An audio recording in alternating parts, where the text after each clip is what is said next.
ഗോവയിൽ നിന്ന് കൊണ്ടുവന്ന ഡ്രഡ്ജർ അല്പസമയത്തിനകം ശിരൂരിലെ അപകടസ്ഥലത്തെത്തിക്കും. അധികൃതരുടെ അനുമതി കിട്ടിയാൽ ഉടനെ പ്രവർത്തികൾ ആരംഭിക്കാനാണ് ഡ്രഡ്ജർ കമ്പനിയുടെ നീക്കം. നിലവിൽ 3 ദിവസത്തെ കരാറാണുള്ളത്. ആവശ്യമെങ്കിൽ കരാർ നീട്ടും.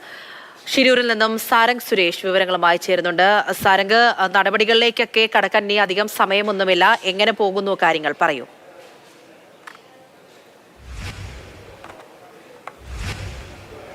പൂജ, ഇനി ഏതാനും മണിക്കൂറുകൾ കൊണ്ട് തന്നെ തിരച്ചിലിൻ്റെ ആദ്യഘട്ട പ്രവർത്തനങ്ങൾ ആരംഭിക്കാൻ സാധിക്കുമെന്നാണ് ഇപ്പോൾ ഡ്രഡ്ജിംഗ് കമ്പനി ഉദ്യോഗസ്ഥരുടെ ഭാഗത്ത് നിന്ന് നമുക്ക് മനസ്സിലാക്കാൻ സാധിക്കുന്നത്.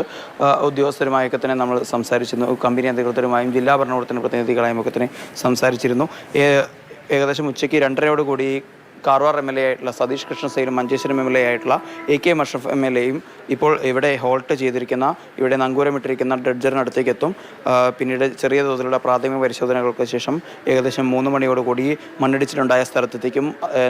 തുടർന്ന് വൈകിട്ട് 6 മണി വരെ അവിടുത്തെ മണ്ണ് നീക്കം ചെയ്യുന്ന പ്രവർത്തനങ്ങൾ നടക്കുമെന്നാണ് ഉദ്യോഗസ്ഥരുടെ ഭാഗത്തു നിന്ന് മനസ്സിലാക്കാൻ സാധിക്കുന്നത്. എന്തായാലും ഏറെ നാളത്തെ മലയാളികളുടെ വലിയൊരു ആവശ്യമായിരുന്നു ഡ്രഡ്ജർ എത്തിച്ച് ശിരൂരിൽ പരിശോധന നടത്തുക എന്നത്. ഇപ്പോൾ അത് പ്രാവർത്തികമാവുന്നതിന് കേവലം മണിക്കൂറുകൾ മാത്രമേ ഉള്ളൂ.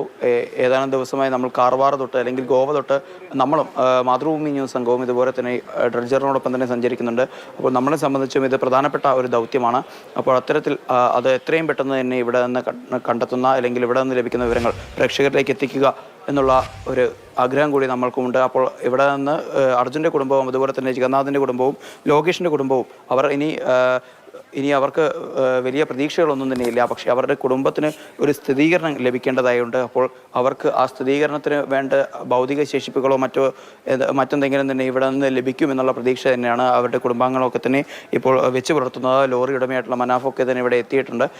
ഇനി തിരച്ചിലിൻ്റെ വിവിധ ഘട്ടങ്ങളിലേക്കാണ് ഇനി മുന്നോട്ടേക്ക് പോകാനുള്ളത്. നേവി അടക്കമുള്ള സംവിധാനങ്ങളൊക്കെ തന്നെ ഇവിടെ എത്തും. ഈശ്വർ മാൽപേ മണിക്കൂറുകൾക്ക് മുൻപേ തന്നെ ഇവിടെ എത്തിയിരുന്നു. ഇവിടെ ശിരൂരിലെത്തി ഡ്രഡ്ജർ കാണുകയും ചെയ്തു. അദ്ദേഹം പറഞ്ഞത് അദ്ദേഹം അടക്കമുള്ള 8 ഡ്രൈവർമാർ ഇവിടെ ഡ്രഡ്ജറിനോടൊപ്പം തന്നെ മുങ്ങി പരിശോധന നടത്താൻ തയ്യാറാണ്. അവർ അതിനുള്ള അനുമതി പത്രത്തിനുള്ള തയ്യാറെടുപ്പുകളൊക്കെ തന്നെ നടത്തിയിട്ടുണ്ട്. പക്ഷേ ജില്ലാ ഭരണകൂടത്തിൻ്റെ ഭാഗത്ത് നിന്ന് ഒരു പോസിറ്റീവായ പ്രതികരണം ലഭിച്ചിട്ടില്ല. പക്ഷേ ജില്ലാ ഭരണകൂടം ഒരു അനുമതി നൽകുകയാണെങ്കിൽ നേവിയോടൊപ്പം തന്നെ ഇനിയും തിരച്ചിൽ നടത്താൻ തങ്ങൾ തയ്യാറാണ്. അർജുൻ്റെ അമ്മയ്ക്ക് കൊടുത്ത ഒരു വാക്കുണ്ട്.